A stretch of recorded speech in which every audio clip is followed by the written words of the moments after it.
Hello and welcome back to day 2 of It Starts With Me. If you guys missed video 1, you can check it out here. Inside of video 1, we started to break down this concept of who we are and understanding that our personal power comes from within, and to start to focus on us. It starts with me. So everything that you're seeing outside in the world, everything that you're unhappy about, everything that you wish was in your world, in your reality, with your relationships, with your job, with your finances, whatever it is, this series is helping you understand that where you start to shift all of that is by going in.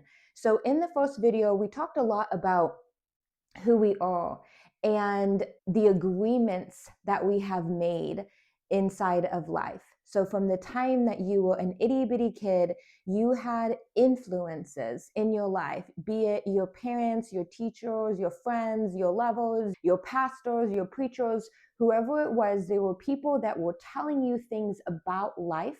And what we tend to do is we tend to trust those people.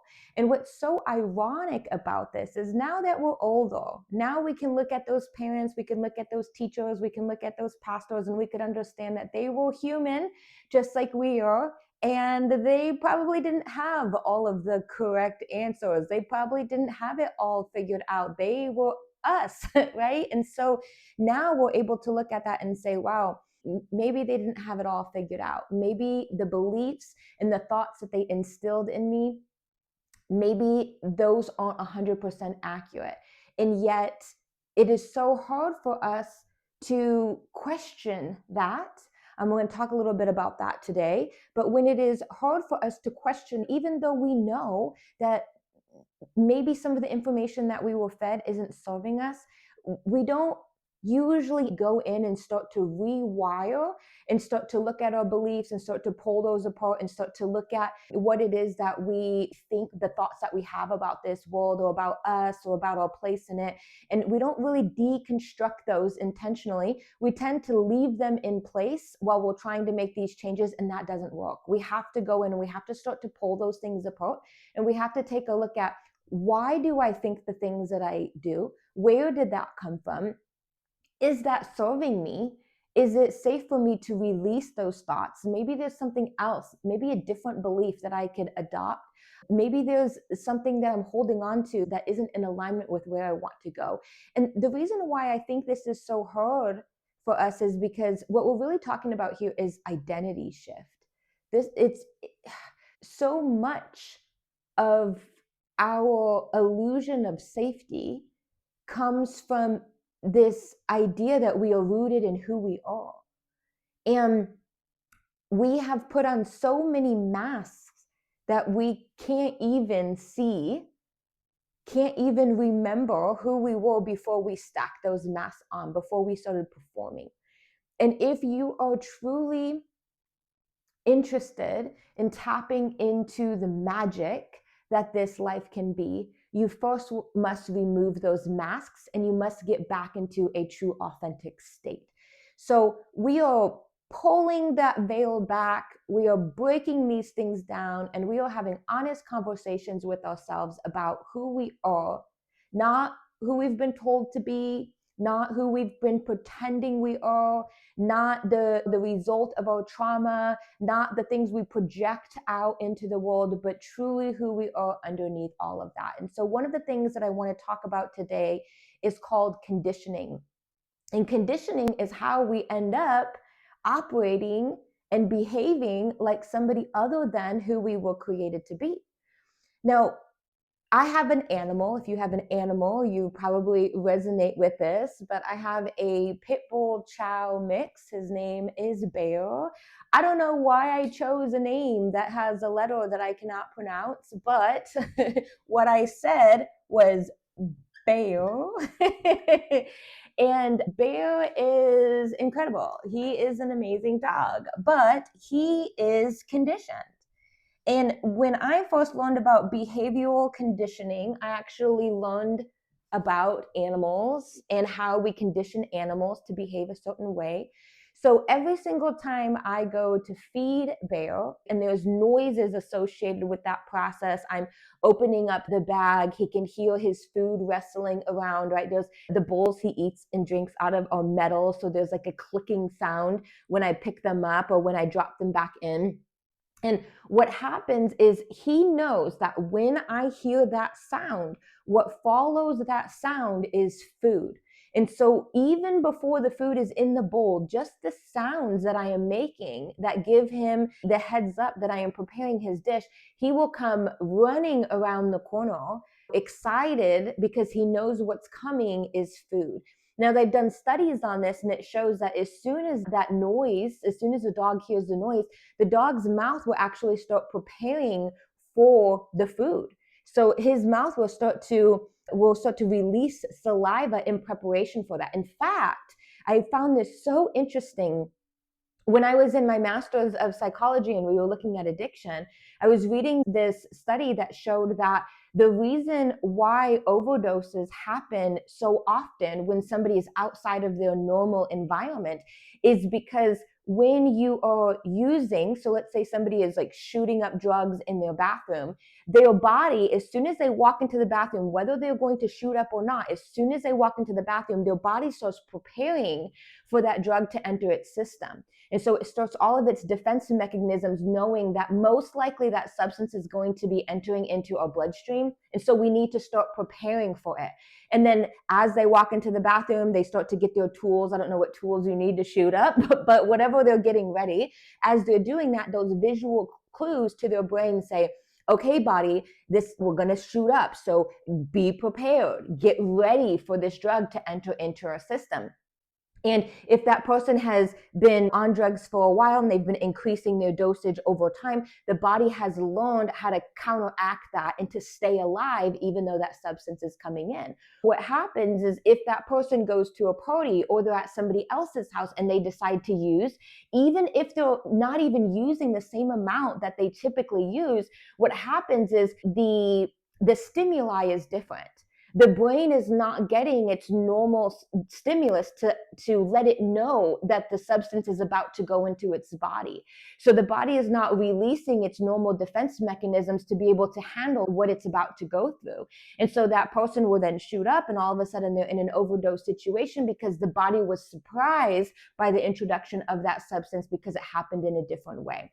And so we have studied this. We know this to be true. We know that there are certain things that will trigger us to respond in certain ways, to make certain behaviors, even physical responses that we're not even conscious that we're doing. It's just happening. So I want to talk about this conditioning because the bottom line here is that everything we do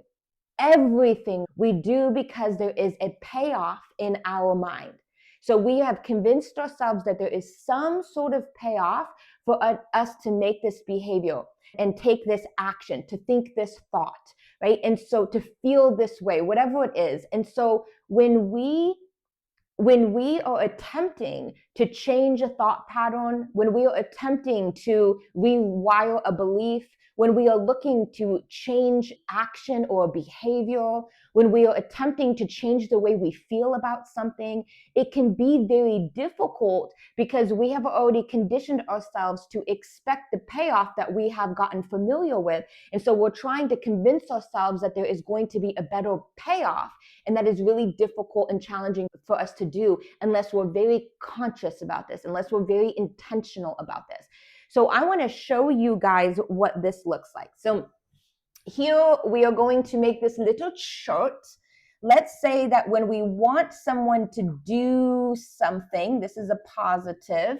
And then we also have where we want somebody not to do something. So don't do this. So when we think about our kids, we're like, hey, do say thank you. We want you this positive. We want you to use your manners. We want you to say yes, please, no, please. We want you to listen.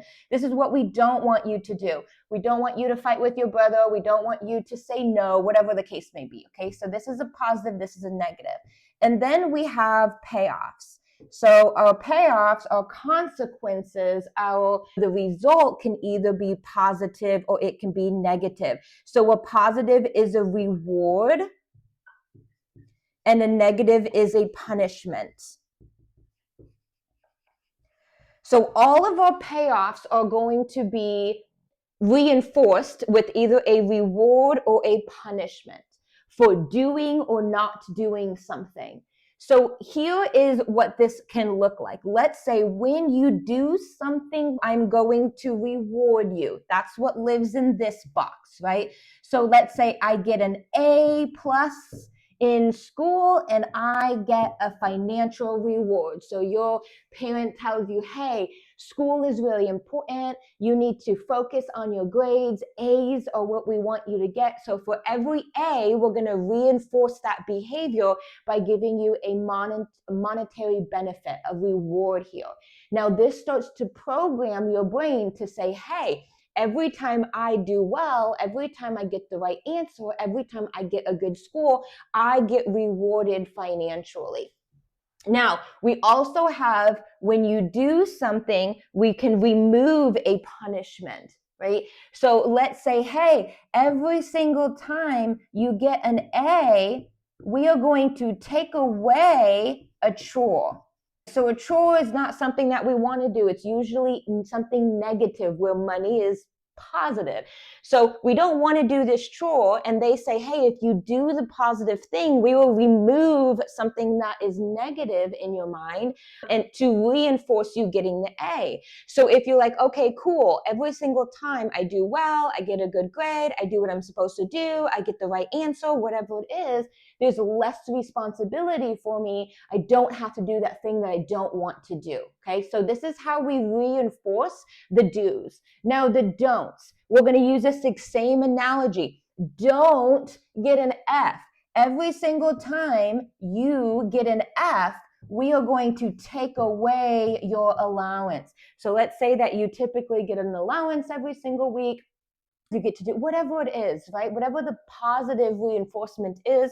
If you get an F, you get grounded and you're not going to receive those things anymore, right? We're taking away something because you did the naughty. Now, there's another way to do this, and that's when you don't do something right, you are going to get punished, right? So every single time you get an F, we are going to add a chore to the things that you have to do. We're going to add a negative because you produced a negative. Everything you do, every payoff that your brain processes falls into one of these categories. You're either being positively rewarded for doing something, a negative is being removed because you're doing something, you're losing a reward because you don't do something, or you're being punished because you don't do something. Every single payoff is going to fall into one of these categories.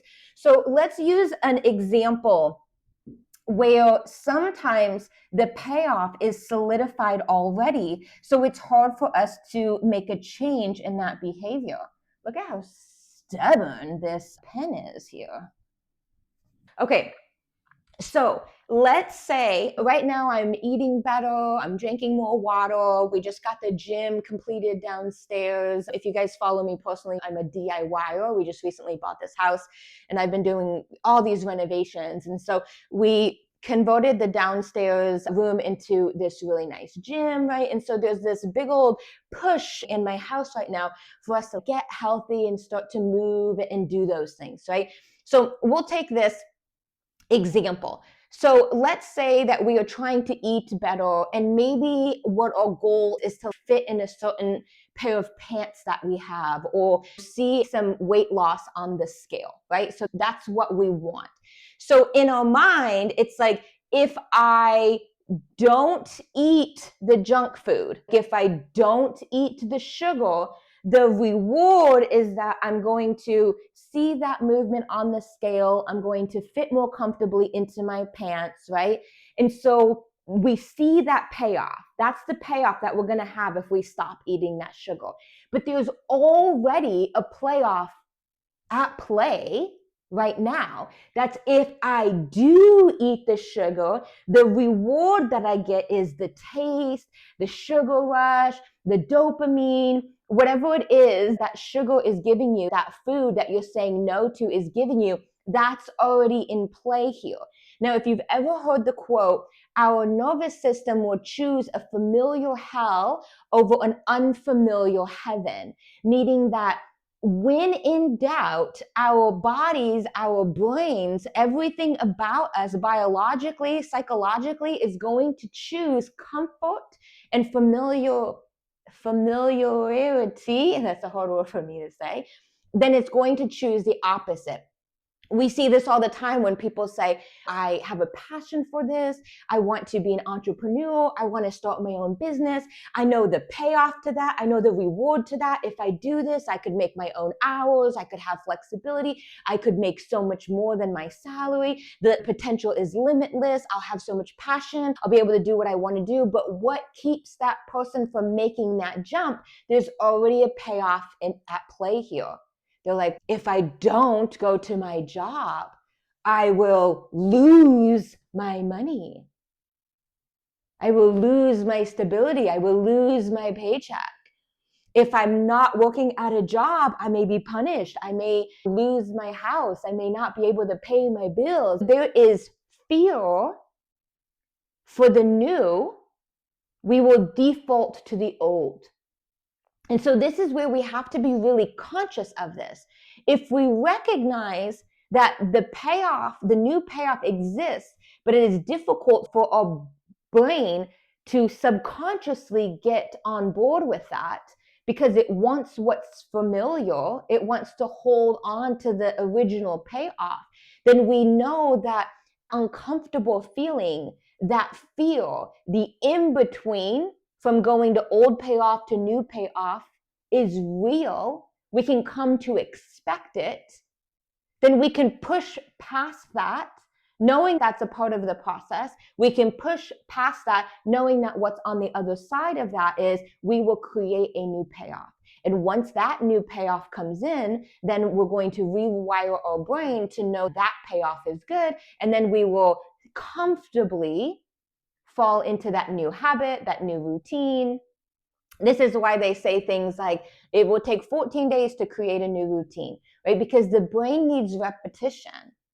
Have you ever noticed that when you're potty training a dog, to take this back to our original analogy, mistakes happen until the payoff is greater than before? And so there has to be a consistency in that unknown before we actually solidify that new behavior, that new habitual way of moving through life. So as you take this in, I want you to be thinking about yourself deeper than you've ever thought about yourself before. After week 1, if you sat with that and you said, okay, let me start to pull this apart. What agreements have I made in my life?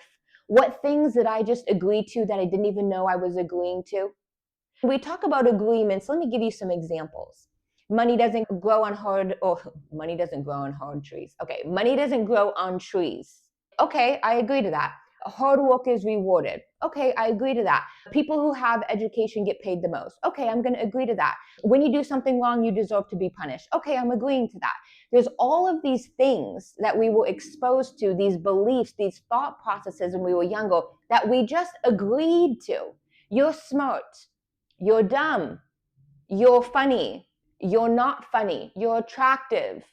You're mid-ugly, whatever it is, right? Like people told you things as you were younger and you agreed to them. So I'll share a story with you guys. I think I was a sophomore in college and I struggle with saying this letter. I have always struggled with saying that letter, but it was worse when I was young. I sounded like Elmer Fudd. There are 2 sounds that this letter produces. There is the R and there is the O. Okay? R, O. I struggle the most with this. I used to also struggle with this. So rabbit used to sound like wabbit. Right? So I did speech therapy for a couple years and I was able to move from saying wa to ra, but I still cannot pronounce the o. And it got to a point where it was just like, the speech therapist was like, listen, there's only so much we can do here. If you don't know, the muscle or the tongue has tons of muscles in it. And over time, if you're not using that muscle to pronounce certain words, it's like muscle atrophy, where eventually it's just, hey, this isn't really going to come online here. And so eventually I stopped with speech therapy. I move on. I'm now a sophomore in high school. And I have to go to the nurse for something. I think it was like a stomach bug or whatever. So I go to the nurse and she's like intently watching me speak. And she was like, do you have any hearing loss? Are you partially deaf? And I'm like, no. And she goes, huh, because the way that you talk reminds me of somebody who, has like hearing problems. And I said, no, I can hear. I was like, I have a speech impediment where it's difficult for me to say R's. And she was like, we have speech therapy for that could be corrected. And I said, yes, I've done speech therapy before. I did a few years and it actually improved quite a bit. But eventually we hit a plateau and there wasn't a whole lot that we could do without moving to more barbaric methods. They actually wanted to install metal spikes onto the roof of my mouth to train punishment. When you do this with your tongue, we will punish you so that you stop doing that with your tongue. But I swallowed in a different pattern than everybody else, which allowed me to bypass using certain muscles in the tongue. So those muscles never developed and grew. So it was hard for me to get the tongue in the position that it needed to produce that sound. So without moving to these barbaric methods, there was really nothing left for us to do. And so she looked at me dead in the face and she said, so you just gave up? And I was like, no, I just accepted that this is how I speak. I'm a straight A student. I graduated, ended up, not at that point, I was still a sophomore in high school, but I ended up graduating top of my class. I went on to college with a full academic ride. I went into corporate America. Obviously, this wasn't something that was going to impact me, but from where she was standing, this was something that needed to be corrected. And so I'll never forget, she said, what do you want to do when you grow up? And at the time, I was really passionate about helping other people. And I had been conditioned to believe that if you had a passion in you to help other people, that what that looked like was becoming a doctor, right? And then I was also conditioned to believe that the people who made money were doctors and lawyers. And I was conditioned to believe that you're going to want a lot of money and that's what's going to make you happy. And so I had taken all of these agreements that I had made and I came up with the only thing that seemed logical, which is I will use my intellect to become a doctor so I can make money, so I can be happy and I can help people, right? So I told her I want to be a doctor. And I said, I also just recently learned about the pharmaceutical industry. I was like, maybe I'll be a pharmacist. And she was like, you can't do those things. She literally looked me in the face and said, you can't do those things. She said, what if you pronounced a medication wrong and somebody ended up dying because of that? And she said, I will never forget this. She says, how do you expect to be successful in the body of a woman with a little girl's voice? I was shocked that she said this to me.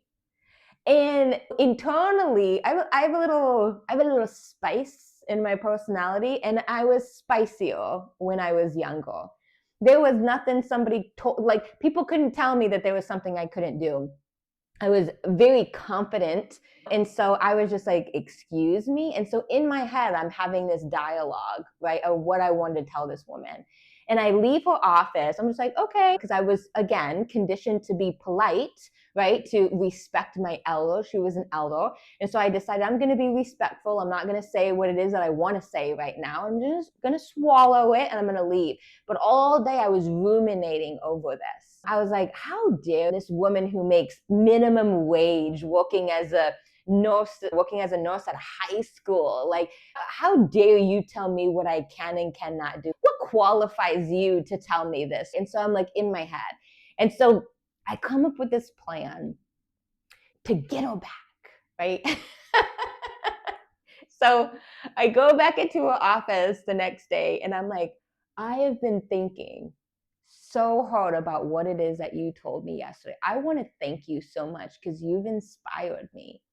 And she goes, I have. Are you going to enroll in the speech therapy program? Are you going to get back in and work on correcting that speech impediment? I was like, no. I was like, I'm giving up my dreams of becoming a doctor. I was like, you're right. I do have a little girl voice, but I have the body of a woman. I was very voluptuous. And I was like, I have the body of a woman, so I'm going to use that to my advantage. I think I'm going to be a stripper. And I walked out, and her face was just priceless. But it was just so silly to me that she could decide in that moment what my future was going to look based on the beliefs that she held about what success could and could not be for somebody like me. So, as you're going through this process of breaking down your identity, which I know can be a very difficult thing. I'm laughing and I'm having fun, and we want to stay lighthearted about this, but I remember going through this. And if you're actually doing it, like we're going to talk more later on in this school, if you stick around, we're going to talk about energetics. We're going to talk about the difference between performing and actually embodying and doing something. So if you're just here and you're laughing along and you're like, oh yeah, this is cool, this makes sense, yeah, I can see it. But the moment you turn off your camera, the moment you put down your phone, you go back to your life and you're going to do all the same things that you've always done. There's no part of you that wants to challenge what you were taught to believe, your limited beliefs or your limited beliefs, and you're going to die on that hill. If that's the space that you're in, girlfriend, boyfriend, this is your life, right? Like you do you. But if you're like me and you take this to heart, and the idea that you are living inside of somebody else's projection of who you should be, and you feel so squeezed and tight in this box that others have created for you, and you crave to be liberated, the journey of letting your old self die and fall away and emerging as who you truly are, that caterpillar going into that cocoon and coming out the butterfly, that is a gnarly, gruesome journey. And there were times, I actually have a video out from when I was going through this process about how I felt horrible because it was like I was like somebody I loved and cared about, the old version of me, the me that no matter who left me in life, no matter who hurt me in life, no matter how many people walked away from me, the old version of me was the one person that I always had. I was there. And so for me to get to a point where I felt like I was saying, you're no longer good enough, and I'm leaving you behind, and I'm evolving into somebody else, there was so much grief and shame and gunk that was coming up. And I watched the old version of me die away. And I knew I'm never going to be her again. I'm never going to think that way. I'm never going to believe those things. I'm never going to do those things. I'm never going to feel those things. I am leaving her behind. I am moving from good to great. And there was a mourning in that. And so if you're taking on this journey, I know it's not always pretty. There were a lot of nights where I just cried myself to sleep thinking about all the years that I had wasted being a prisoner of somebody else's construct of who I was. And so if you are really doing this work, I applaud you. I give you a virtual hug. Man, I know it's tough. But this can be a game changer for you because you are going to start to realize what you are gaining or what you think you are avoiding by thinking the way that you're thinking and acting the way that you're acting. And as you start to pull that apart, you get to decide what it is that you do or don't want to do. And you can free yourself from this illusion that you are going to be rewarded or punished based on what other people have told you you are rewarded or punished by or because of. And the better you get at recognizing this, the easier it's going to be for you to break free of that and for you to start setting up your own ways of doing things, to see the payoff that you get, not the payoff that somebody else projected onto you. So break out a piece of paper if it helps you. Start to jot this stuff down. What am I doing? What am I not doing? What am I afraid of? What am I afraid that I'm going to lose? What is it that I'm getting to stay here? And is it worth it? There is no right or wrong answer. You have personal agency over your mind, your body, and your feelings. This is about what you want for your life. So if you decide, I'm going to continue to do that because the payoff is worth it to me, great. I'm going to continue to do that because I don't want to face the repercussions of choosing something different, great. But if you are ready to do something different, you 100% have the capability and ability to make that change. I'm living proof of it. So thank you guys for being here for this series. It starts with me. If you guys are interested in getting one of these shirts, by the way, we sell these. This is a cute little crop top one, but I love these tops. This is a great way to support us and support the school. We hope that you guys appreciate these free trainings so you can love on us and get some beautiful gifts in exchange. And if you are listening to this and you're like, dude, I am ready to have agency over my mind, my body, my spirit. I am all in. I would highly encourage you guys to look at our programs. Our signature program is called Up Level, and it is absolutely extraordinary. You can go to our website and hear some testimonies from other students who have taken this and how it's changed their lives forever. So I love you guys and hope to see you next week for video 3.